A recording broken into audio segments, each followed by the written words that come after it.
তো শরীফ আর শরীফার ফাঁকে আরো যে কত কিছু চলে যাচ্ছে আপনি জানেন না। তিনটা গল্প বলবো, অন্তরা এবং ফাহিম।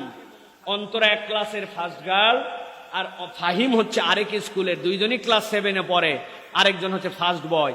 এই দুইজনের মধ্যে খুব রাস্তাঘাটে চলতে চলতে মোহাব্বত হয়ে গেছে। তার দুইজনের গল্প বুঝবো, অন্তরঙ্গ বন্ধু দুইজন। এটা জানার পরে অন্তরার পরিবার বলছে, খবরদার এইরকম করে তুমি মিশতে পারো না, কারণ তুমি ক্লাস 7-এ উঠছো, মানে তোমার বয়স কেবল 11 কি 12, এই সময় এটা কি তোমার? এটা বলে শাসন করার কারণে অন্তরার বুকটা ফেটে যায়। পরিবার তার সাথে এরকম করতেছে, ওদিকে ফাহিমকেও বকছে, বকে বলছে তুমি এরকম করতে পারো না।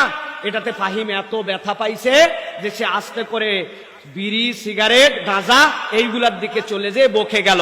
আর ইনাকে বলছে যে তোমাকে কিন্তু এরকম বেশি করলে তোমাকে বিয়ে দিয়ে দিব। এটার দ্বারা খোঁচা দিয়ে দিল যে বাল্য বিবাহ দেওয়ার ক্ষেত্রে, এরকম কাজ করার থেকে বারণ করার ক্ষেত্রে পরিবার একটুখানি তার জন্য টাইট দেওয়ার কারণে তার জীবনটা নষ্ট হয়ে গেল, আর এদিকে ছেলেটার জীবনটাও নষ্ট হয়ে গেল। এত সুন্দর একটা বন্ধুত্ব নষ্ট করে দেওয়ার কারণে ছেলেটা গাঁজা, সিগারেট এই দিকে চলে গেল।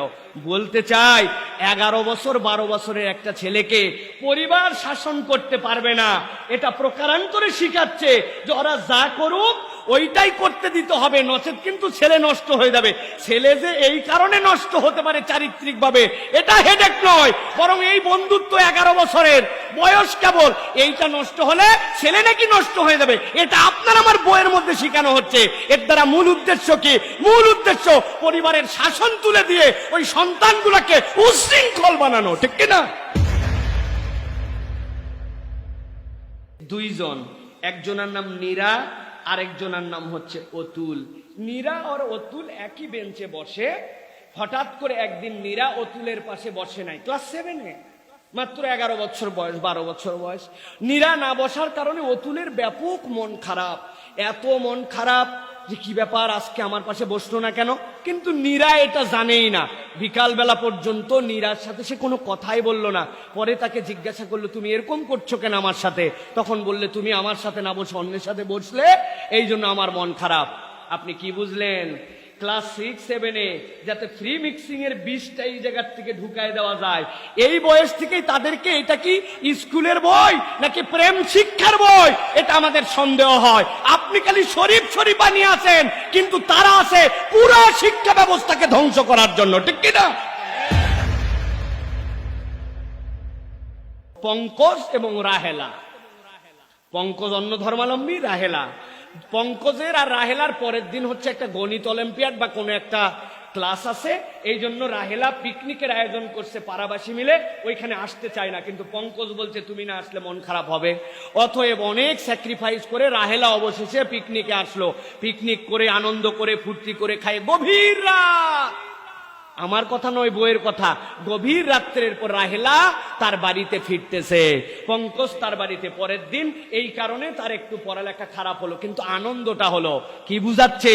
ক্লাস 6-7-এর একটা বাচ্চা গভীর রাত্রে চাইলে বাড়িতে ফিরতে পারবে। পঙ্কজের নামে দুইজনের মধ্যে দুইজনের সম্পর্ক হবে, এতে কোনো আপত্তি নাই, পরিবার তাকে বাধা দিবে না। এই গল্পের দ্বারা বরং উৎসাহ দেওয়া হচ্ছে, তোমার বয়স 6, তুমি 7-এ উঠছো, অথবা তুমি স্বাধীন হতে পারো। যেটা ইউরোপ আমেরিকা পর্যন্ত 18 বছর পর্যন্ত রেখেছে, ওরা এটাকে নামায়া ক্লাস 7-এ আনতে চায়। এটার দ্বারা মূলত কোনো শিক্ষা দেওয়া হচ্ছে না, এটার দ্বারা পরিবারকে ভিকটিম বানানো হচ্ছে। পরিবার কোনো শাসন করতে পারবে না, বাপ মা শাসন করলে বরং সন্তান উল্টা বকে যাবে। এইরকম শিক্ষা দিয়ে আপনার আমার সন্তানদেরকে এখন থেকে নৈতিকতা বিচ্যুত করা হচ্ছে। আপনার আমার হেডেক নাই। বই দেখাবো, একে ঢাকায় রাখলাম, নিচেও ঢাকায় রাখলাম, দেখতে পাচ্ছেন? হারমোনিয়াম, এটা নিয়ে একজন শিখতেছে, উপরে একজন ড্যান্স করতেছে। এবার একটু পড়েন, শিল্প ও সংস্কৃতি, দাখিল 6ষ্ঠ শ্রেণী, জাতীয় শিক্ষাক্রম ও পাঠ্যপুস্তক বোর্ড। এটি হচ্ছে মাদ্রাসার বই, 135 বছরের মাদ্রাসা।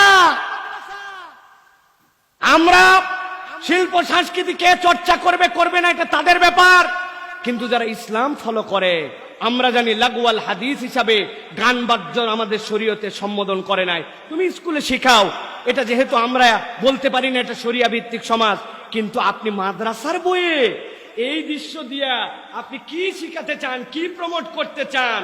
আপনি তো টের পান নাই, যারা করার তারা উদ্দেশ্য সাধন করে ফেলতেছে। তাকেল ষষ্ঠ শ্রেণীর একটা মেয়ে, আপনি কি বুঝাচ্ছেন? তার কোনো হিজাব নাই, তার কোনো পর্দা পুশিদার বয়স হয় নাই এখনো, তার কোনো কিচ্ছু নাই, সে যেমন ইচ্ছা তেমন করে আসবে স্কুলে, আপনার কোনো আপত্তি করতে পারবেন না। আপনাকে এই ট্রান্সজেন্ডার যেটা বলতেছে এটাকে হিজরা দিয়ে গিলাচ্ছে। কি জন্য? তাদের টার্গেট হচ্ছে সেক্স আর জেন্ডার, এই দুটাকে তারা আলাদা করে ফেলবে। প্রকৃতিকে তারা জেন্ডারের রূপে নিয়ে গেছে। বুঝেন নাই আপনারা? একটা লোকের সুইসাইডাল টেন্ডেন্সি আছে, খালি আত্মহত্যা করতে চায়। এরকম গ্রামে কিছু মহিলা আছে না? একবার বিষ খাইছে, একবার ঝাঁপ দিছে, একবার আগুনে ধরতে চাইছে। এখন আপনি কি এটাকে আলাদা জেন্ডার বানায় ফেলবেন, না এটাকে রোগ ধরবেন? এটা তো একটা অসুস্থতা তার জন্য। প্রিয় ভাইরা, একজন লোক কথায় কথায় রাগ করে, রাগ করলেই খালি বটি নিয়ে দৌড় মারে। এরকম লোক গ্রামে শহরে আসে না? আপনি কি একে আলাদা জেন্ডার বানাবেন? না, এটা কিভাবে জেন্ডার হবে? এটা তো তার একটা দোষ। সুতরাং আমরা বলতেছি, কোন একটা মানুষের অবয়বে পুরুষ কিন্তু নারীর মতো তার টান আছে, এটা হতেই পারে। ওই ব্যক্তির এটা রোগ, এটাকে আপনার চিকিৎসা করতে হবে, আল্লাহর জন্য তাকে সবর করতে হবে, সামাজিক ভাবে সকলে তাকে সাপোর্ট দিবে। কিন্তু ওদের টার্গেট এইটাকে তারা ইন্টারসেক্সের মধ্যে দেখাবে, দেখায় মূলত সমকামিতা প্রমোট করবে। কেননা একটা মানুষ ছোট থেকে ছেলে, ছোট থেকে মেয়ে হয়েছে, আর তারা বলবে না না না, জন্ম হয়েছে স্বাভাবিক মানব শিশু হিসাবে, বড় হওয়ার পরে সে ডিক্লেয়ার করবে সে পুরুষ না নারী। সুবিধা কি? সুবিধা হচ্ছে এরপরে সে চাইলে ছেলে ছেলেকে বিয়ে করতে পারে, মেয়ে মেয়েকে বিয়ে করতে পারে। শরীফ শরীফার গল্পে ডাইরেক্ট এটা বলা নাই, কিন্তু আমরা আঙ্গুল চুষি না, আমরা বুঝি যে আপনারা আসলে কি বুঝাতে চান, ঠিক কিনা? মাত্র 5 দিনের মধ্যে এই সমস্যার সমাধান দেওয়া সম্ভব। বলবেন কিভাবে? আপনি টেস্ট করেন যে এই যে হিজরা যারা ইন্টারসেক্স, ওদের শারীরিক পরীক্ষা হবে। ইসলাম কি বলছে? আকরাবু ইলার রিজাল ও আকরাবু ইলান নিসা, হয় সে ছেলের দিকে অথবা মেয়ের দিকে, যেদিকে সে, আমরা এটা মেনে নিব, কোনো সমস্যা নাই। কিন্তু আপনি এইটাকে দিয়ে ঘোলা পানি খাওয়ায়া, আপনি মন কলা খাওয়ায়া সমাজের মধ্যে যে বিশৃঙ্খলা করতে চান, এটা ওদের লেগেছিল 70 বছর। আর আপনার জন্য এই বন্ধু সোশ্যাল এনজিও 2015 সাল থেকে চেষ্টা করে 2023 সালে 8 বছরে এইটা আপনার আমার মধ্যে ঢুকাই দিছে। আপনি আমি যদি সতর্ক না হই, প্রথম মাঠটা পড়বে পরিবারে। উপরে কি হবে না হবে জানেন না, কিন্তু আপনার সন্তান আপনার কথা শুনবে না, আপনার অনুশাসন মানবে না, সামাজিক ভিত্তি নষ্ট হয়ে যাবে, পারিবারিক বন্ধন থাকবে না। ইউরোপ আমেরিকার মতো বাপ মেয়ে মিলে পরিবার হবে, ছেলে আর মা মিলে পরিবার হবে, ভাই বোনে পরিবার হবে। ওরা আমাদের মধ্যে এটা ঢুকাতে চায়। মুসলমানকে সচেতন হতে হবে, এইটা আমাদের দেশে, আমাদের আদর্শে, আমরা কখনো এটা হতে দিতে পারি না, ঠিক কিনা?